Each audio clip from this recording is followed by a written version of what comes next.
You're listening to the Fooled by the Root podcast. I'm so glad you're here to listen in on this episode with the beautiful Barbara Sumner, author of the book Tree of Strangers.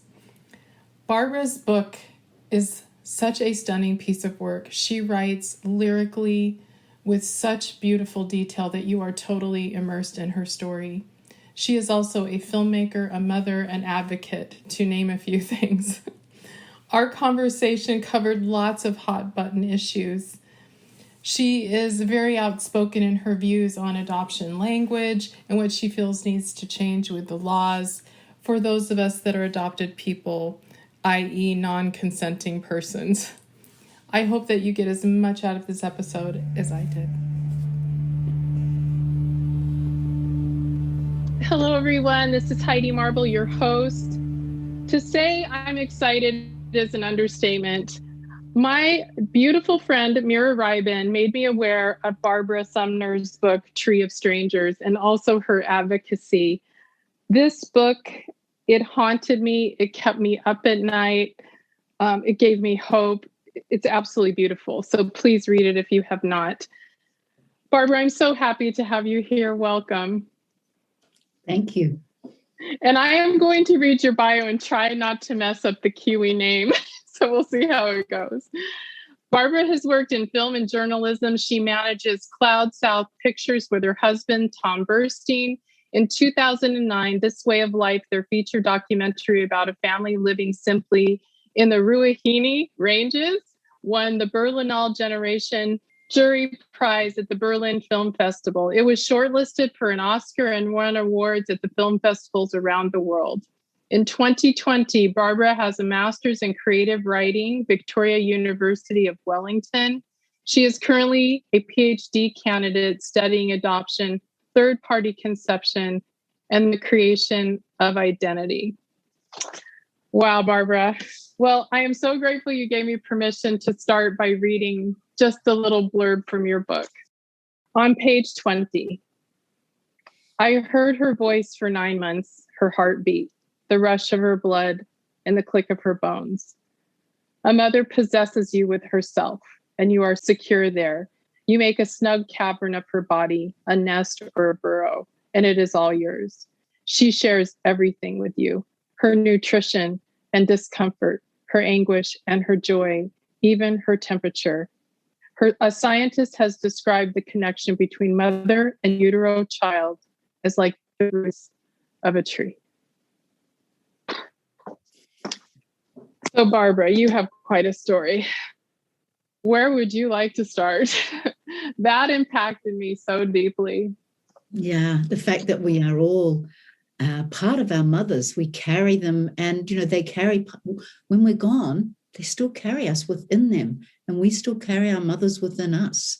I mean, we are our mothers, and they are us, and that happens for every generation. So, yeah, I mean, the idea that we can separate a child from a mother, call that child a blank slate, as if and then move them, they are no more than a loaf of bread.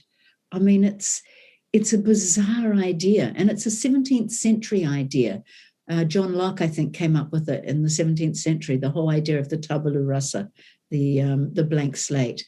And it was flawed then, and it's flawed now.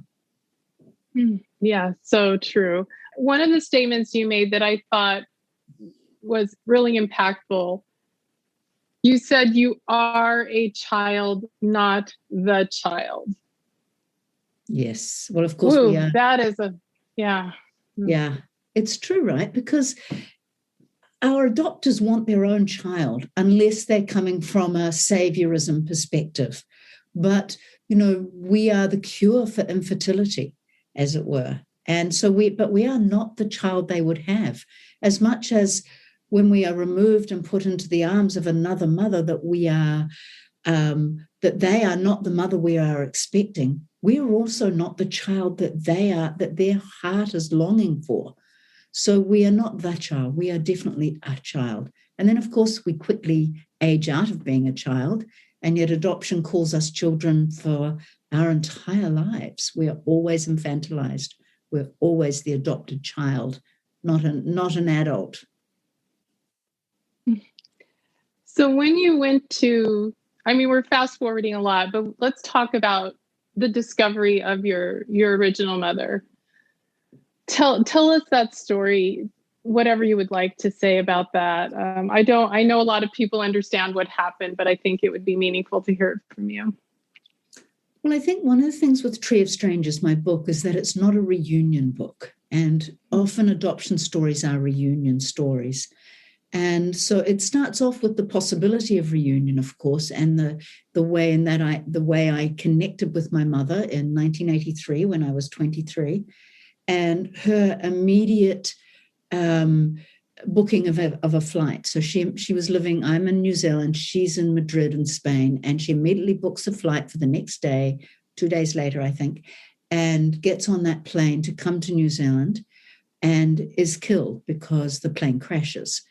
So that, glorious moment, one of the chapters in the book is called The Other Easter, maybe something like that. It talks about Easter and how, she was alive and then she was dead. She was dead to me because of course, when you are removed from your mother as a baby, it is as if your mother has died. So it's called the opposite of Easter.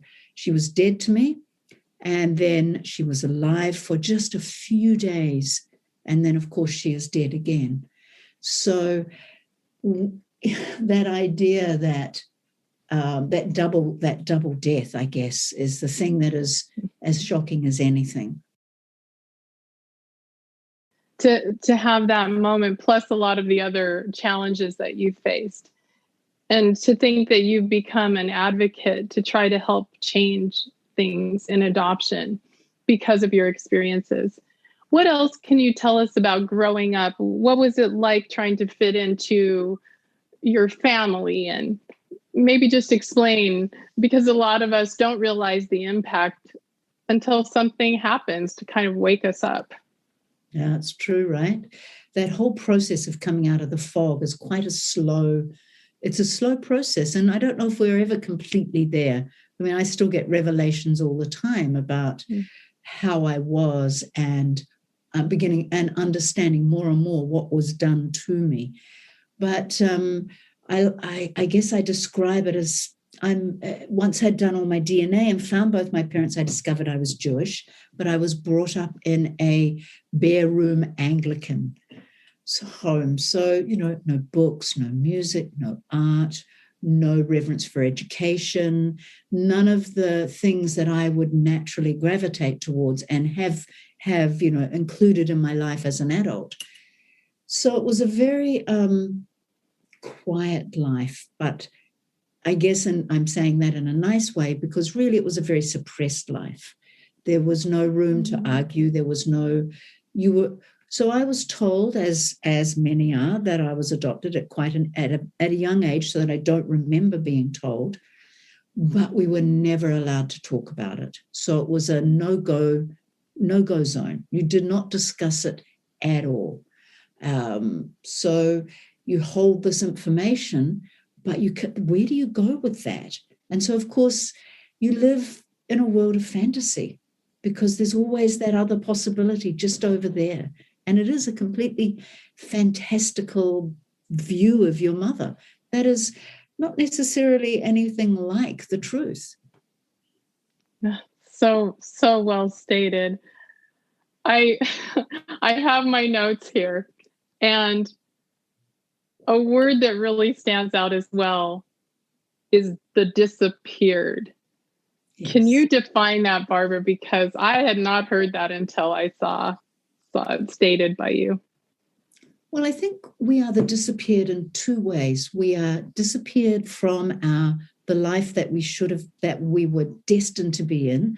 We're disappeared from our extended family, our grandparents, our siblings, our aunts and uncles and cousins, and our entire, ancestral line. But we're also disappeared from ourselves. We are, it's almost like we are two people. So for me, I was this person going about my life here when my real life was happening here and here. So I was working my way through life in a very robotic way, I think. Yeah, it's a way of coping for sure.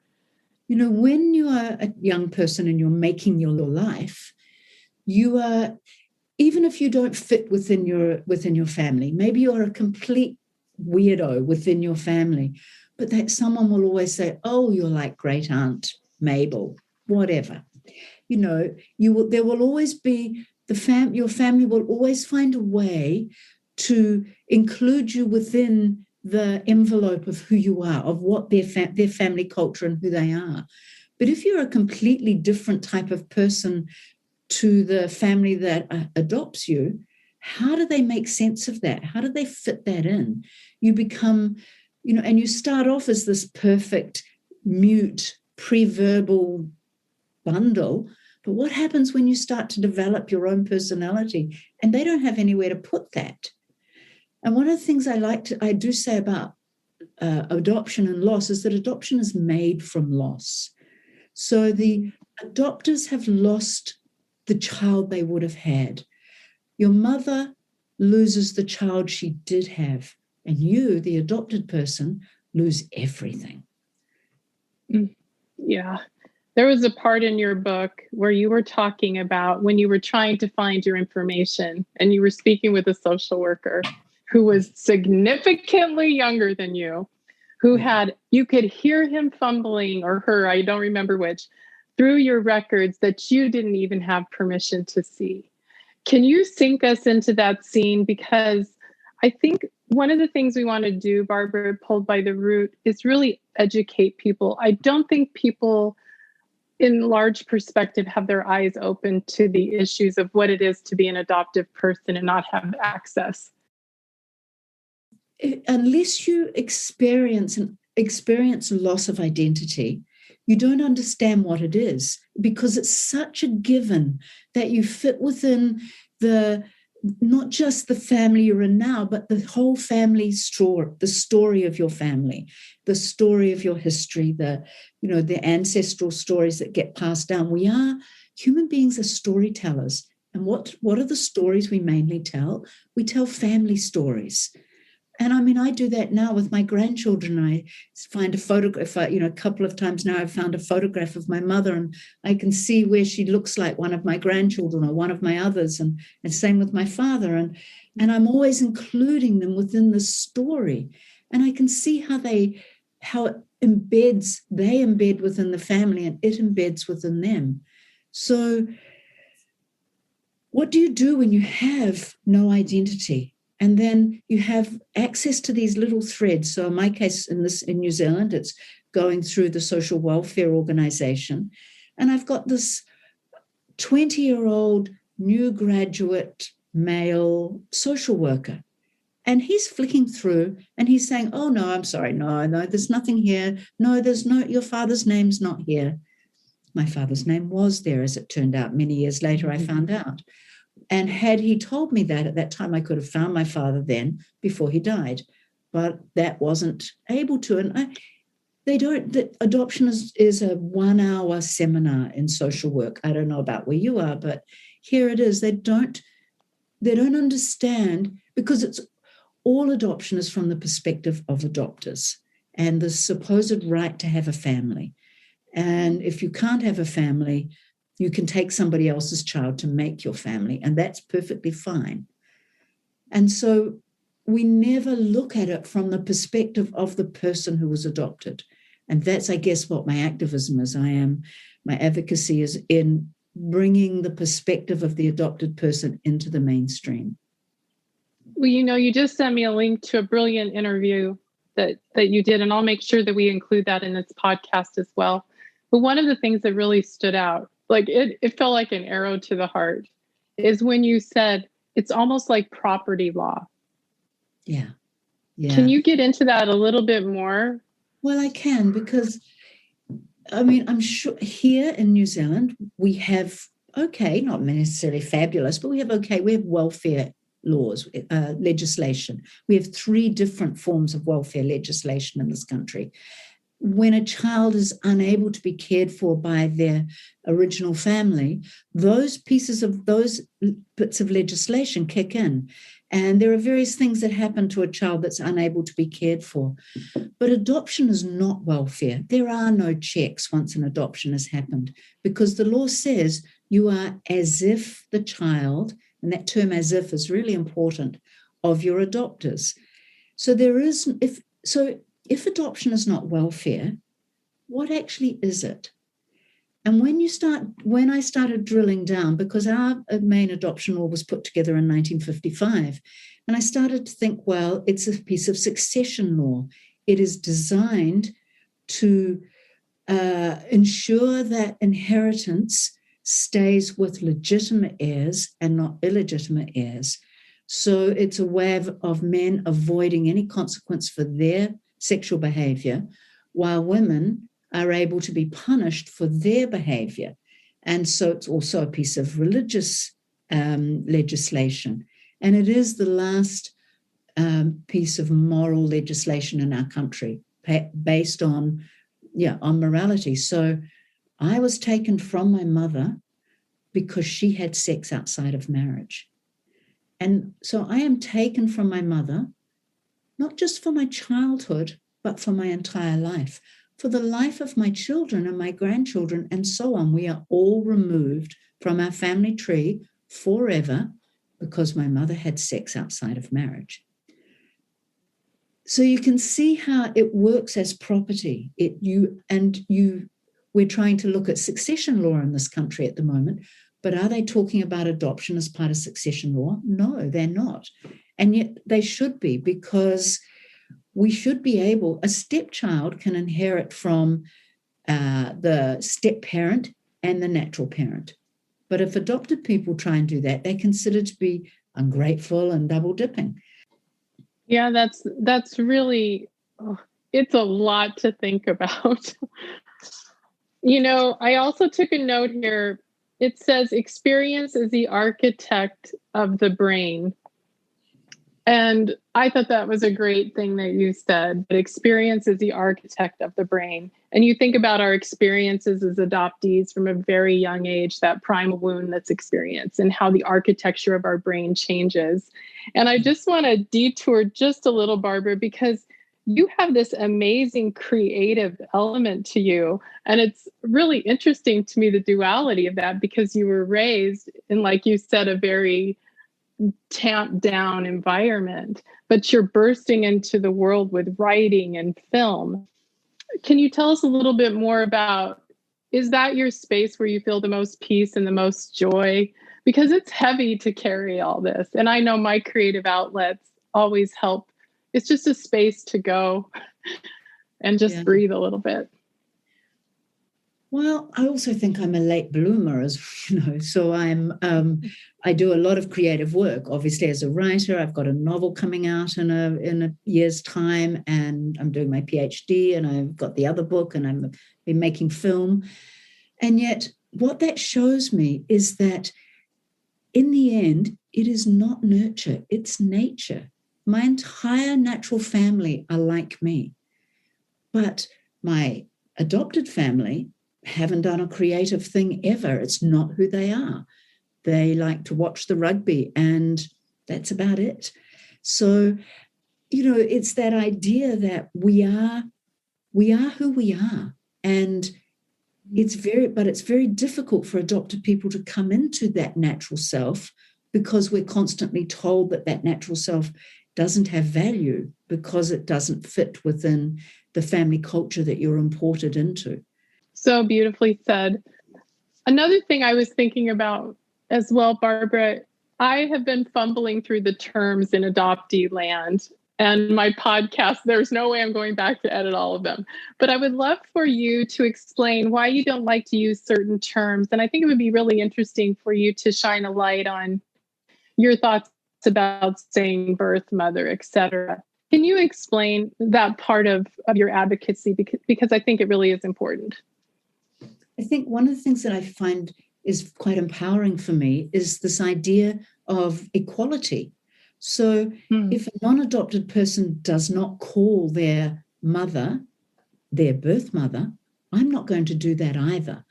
Why do we not put the emphasis on the qualifier onto the adopter? We can say the adopting mother rather than the birth mother being, because we really only have one mother. So my mother and my adopting mother.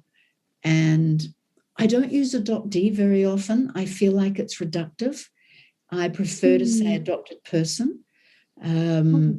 I feel like that is more empowering because to me, adoptee sounds too much like abductee.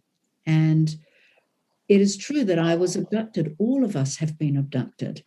Wow, Barbara.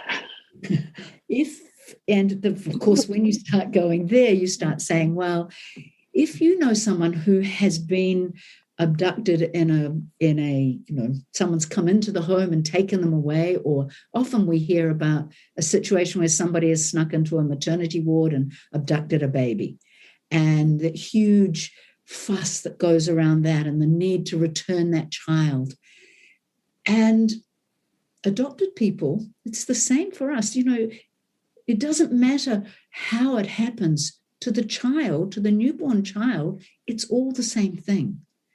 To the newborn child, the mother has died when they've been removed from them. Of course, if your mother does die and you're not an adopted person, you're surrounded by sympathy and empathy and you grow up with that feeling that you've had this bad thing happen to you. But we have disenfranchised grief because we're not allowed to grieve for our mothers because it's believed that we're special or different and we don't have grief for the loss of our mothers. Whereas if your mother had died, of course, it's always well acknowledged. So we have different standards for us to non-adopted people. And that's something that I'm very keen on trying to break down in society, to understand that the gaslighting that goes on around adoption is from the top down. It's from government, it's from churches, and of course it's definitely pushed by adopters. Yes. Well, you've given me a lot to think about, Barbara. I would like to lean into your advocacy a little bit more, into the work that you're going to be studying and surveys. Can you talk a little bit about data? One thing you pointed out, I believe in the power of storytelling, but you said something the last time we talked. You said it's not enough just to tell your story. And I kind of huffed off thinking, well, I thought that was pretty good, but you're right. It's what do we do next? Because one of my go-tos is being a victim of what's happened to me. And I think that happens a lot. And I wonder if you can help us walk through some of those complicated issues.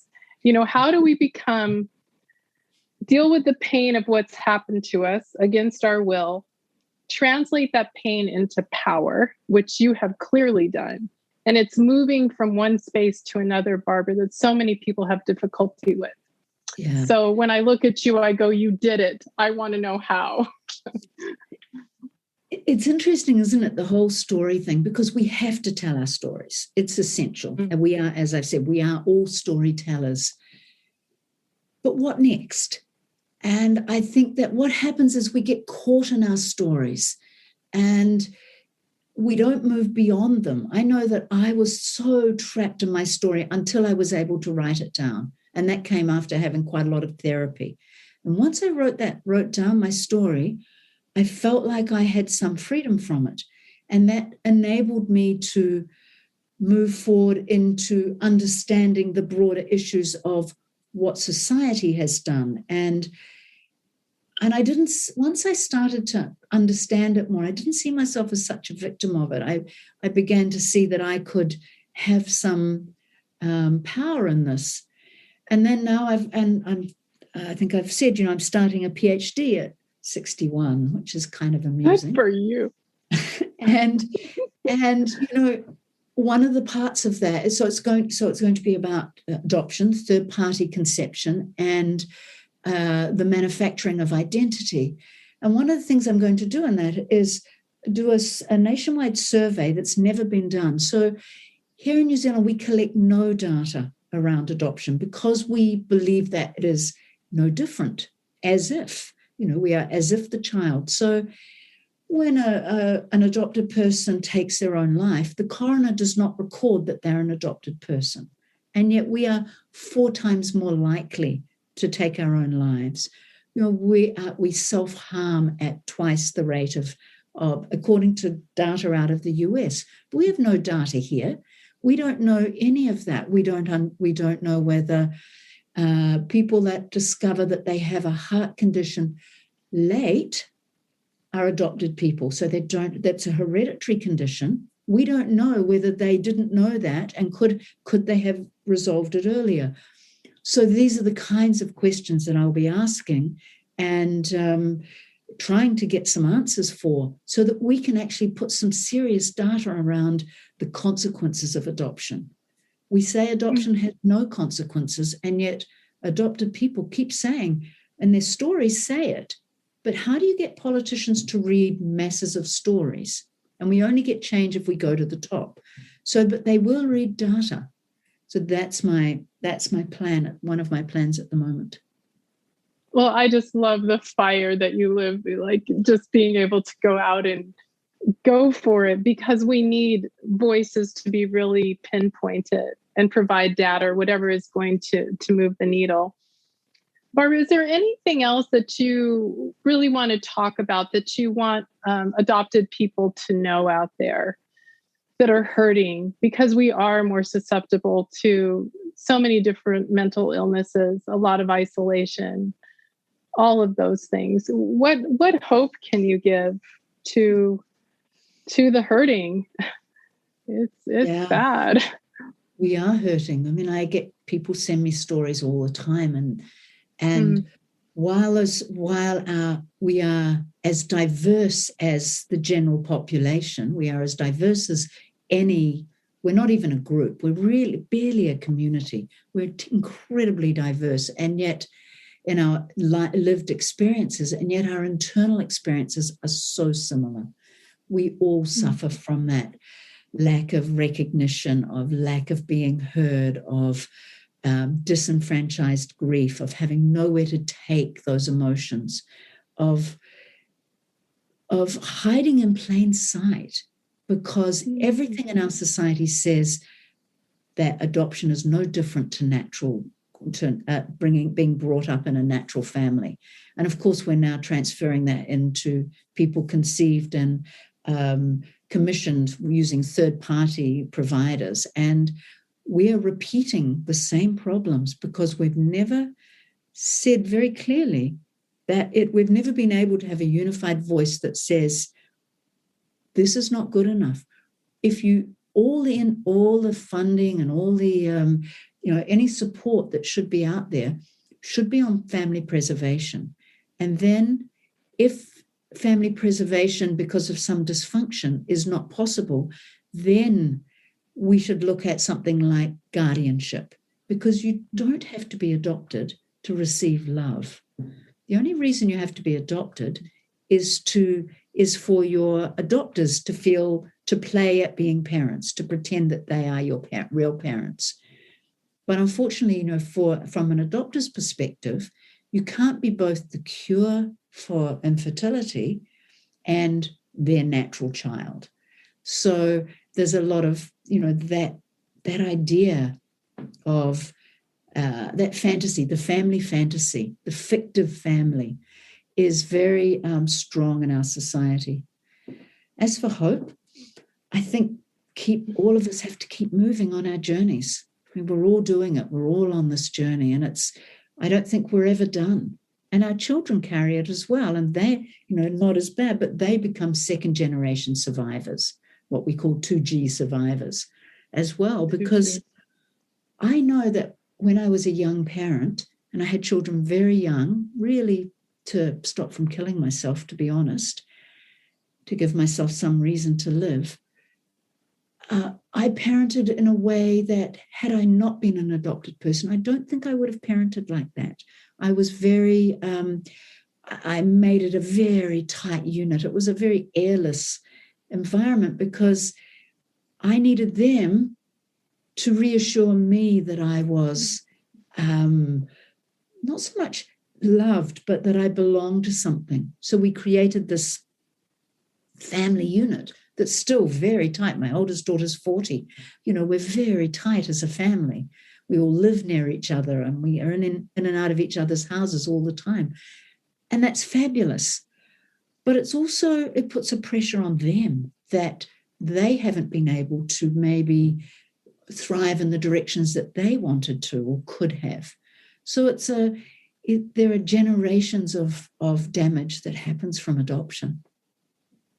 I don't think people consider that. I think often adopted people don't even really consider that. When you start to look at it, though, it is passed along in the way that we parent. Oh, Bart, this has been such an incredible interview. I think that so many people are going to learn so much, and I can't wait for people to read Tree of Strangers. And if it's okay with you, I would just like to read one more small thing before we go. This is what you said on page 44. With closed stranger adoption, you have no birth story, as if you exist by magic alone. But that day, on the worn carpet in my lounge, the story of my birth rushed at me, as if I had actually been there, as if my mother and I were one. I had never experienced that exact feeling again, but the story stayed with me. It began with a drizzle, a dark corridor, an image of my curtains, luminous as mist. A woman I knew was my mother stretched her arms toward a baby in a stranger's arms. The curtains were like wedding veils between them. I was then in an old graveyard, and she was sitting in a white painted portico surrounded by mossy gravestones. She wore a coat that did not cover her belly. Her eyes were closed against the slant of an early winter sun. It gets me.